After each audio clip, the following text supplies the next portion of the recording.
Now, before we go any further, it's important to understand a little bit about the way the brain processes experiences. And I call this the wave. Something happens, we can call it the A for action. Then we develop a cognition, or a thought-feeling couplet. Our minds always process experiences in these couplets, but often we are only aware of one or the other, okay? The thought or the feeling, and sometimes we don't notice either. So you must slow down and pay attention until you are aware of both. When we process properly, the emotion part of the cognition will rise up like a wave on the ocean. It will then crest at the top of intensity, and you stay there until it decides to roll over and resolve.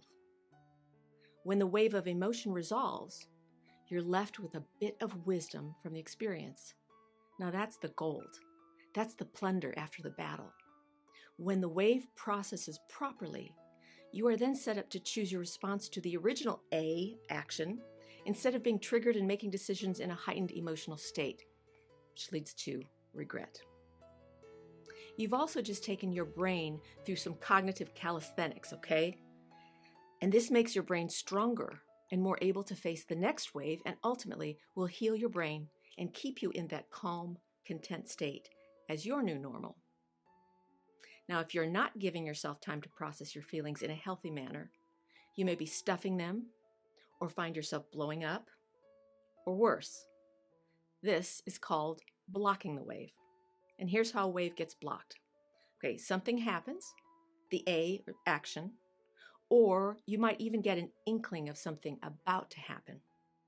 Now your thoughts and feelings start to go on the natural path of acceleration, but because of your trauma, your danger signals start to go off and alert you to a saber-toothed tiger, and your subconscious will block the cognition, the thought and the feeling, and here's what this looks like.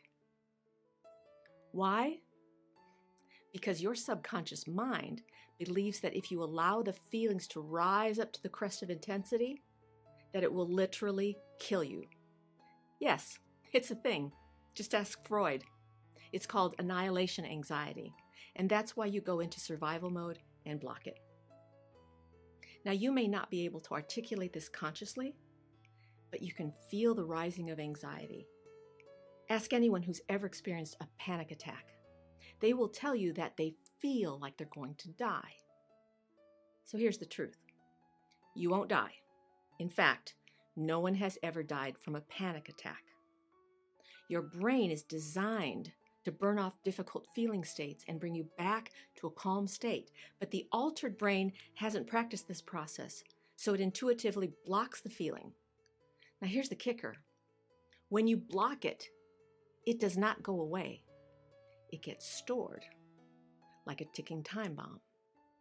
It's actually physically stored as proteins in the brain, and these proteins build up. Now imagine that you have a warehouse full of these unprocessed feelings, and you keep collecting these toxic proteins like a hoarder. You have now increased, not decreased, the chance that the feeling of panic will return. And what's worse is that you also have to allocate a percentage of your emotional energy and resources to manage the stored stuff and keep it from leaking out and setting fire to your house. So now you have fewer resources for productivity, creativity, and love. So my admonition to you is to dig in, learn to properly process your feelings, learn to ride the wave, and harvest the gold from the battle. And I'm going to show you exactly how that is done.